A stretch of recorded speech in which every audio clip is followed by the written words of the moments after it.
Welcome back, everybody. Thank you for sticking around. I really appreciate Doc filling in for, kicking the show off. You know what I forgot? What'd you forget? The perspectives you love from the side. Oh, well, you know what? I'm not so in love with that particular tag either, but I like it. Oh, well, good. I'm glad. See, you know what? It makes us happy. Yes, it does. It makes us happy. It doesn't make me happy that you came up with it, but I'm still happy. I do I'm just trying to contribute any way that I can. Yes, please. Speaking of contributions, can you spell that? Contributions? No, That's No. what you said. No. You spell it? No. That's what my mom said. You can't say any word you can't spell. Oh. Is that why your vocabulary is limited to four-letter words? So I watched the debate on Wednesday. Did you watch the debate? I watched all 3 hours of it. It was so great.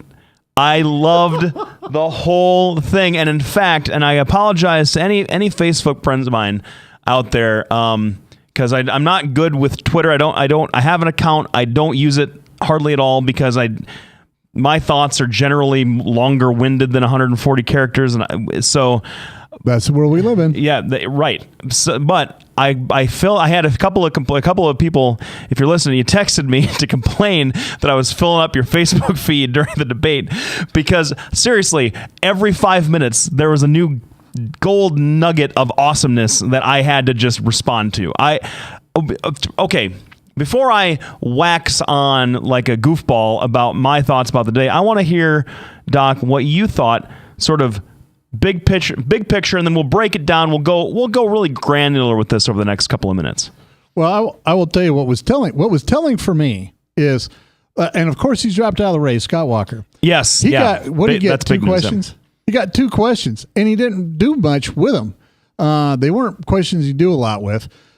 What basically happened is everybody went, well, we're going to take our shots at Trump. And the problem with taking shots at Trump is that might garner some help for your campaign for a short burst, but it's not, nobody cares anymore. People want substantive issues, right? You don't need Carly Fiorina sitting there getting them or Jeb Bush getting them because yeah, they surged, but now look at the polls today. Polls today have settled right back down. And in fact, the one I saw yesterday had Trump even up by further than he was. And even though Carly Fiorina is number 2, she's number 2 by double digits. So you're just talking about, this is great. But the bottom line is the only people that won was Bernie Sanders and Hillary Clinton and the liberal media. Why do you say that? People. Well, because everybody goes, oh, see, this is the problem. The Democrats don't have. We talked about this. Maybe I was talking to Ed about this, but Democrats don't have debates. I mean, Republicans already have had 2 debates. Well, yeah, we got a gigantic field.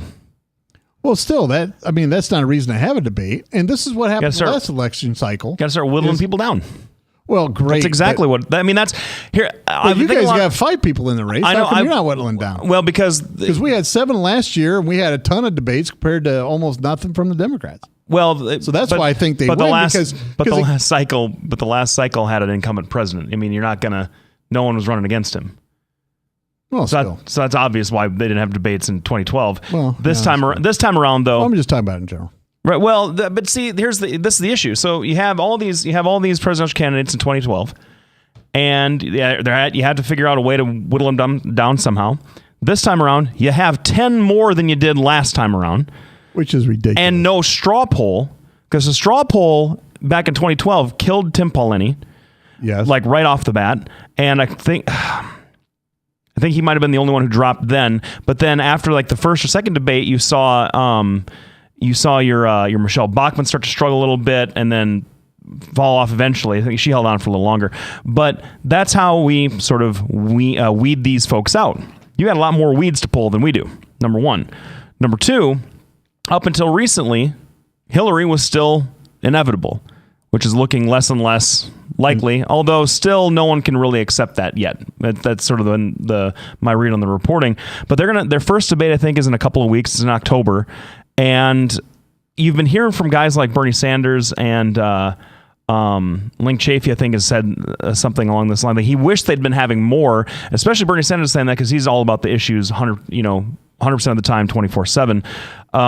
Wish they've been having more, but from a political standpoint, the DNC doesn't see a need to do it. I don't think.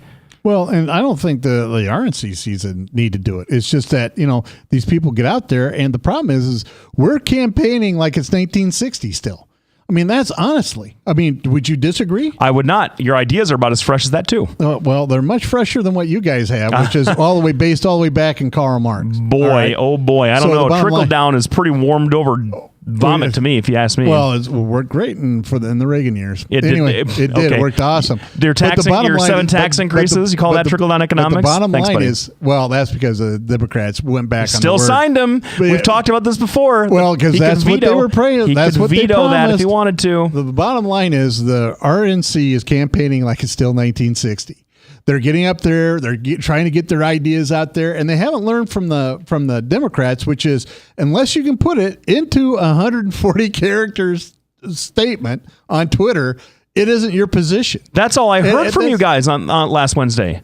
Just soundbite after soundbite after soundbite. That's all Trump does. He speaks in soundbites. Well, that's all Marco Rubio did. Well, and that's why he's popular. But the thing is, we haven't figured out that the more we're up there, letting the mainstream media tear into us, right? Time after time after time, it's just going to be worse over a period of time. It is. I mean, that's my perspective. The media is helping the liberals win. We all know it for the most part.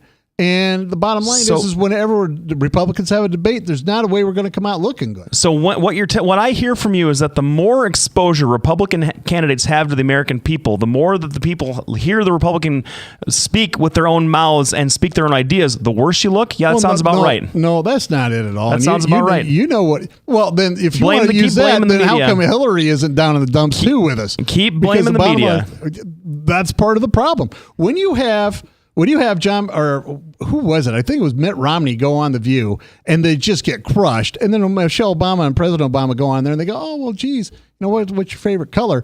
There's a definitive difference between the two. Now, The View isn't journalism, though. Well, but still, they reach millions and millions of people. When you get exposed, when you get ambushed all the time. You have the most popular cable news network in the country.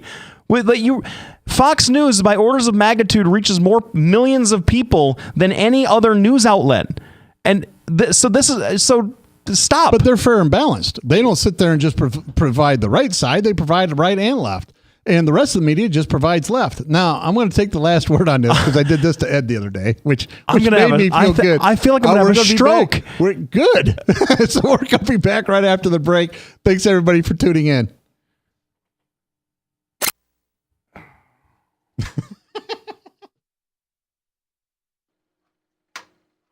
Petrosh & Associates, how can I help you? Petrosh & Associates will provide you with a friendly, caring, and confidential place to find help for mental health concerns. We are ready for your call. Our doctor, Dr. J. Patrick Petrosh, provides a full range of psychiatric services for children, adolescents, and adults in a forthright and informative manner while maintaining a casual, comfortable, and relaxed atmosphere.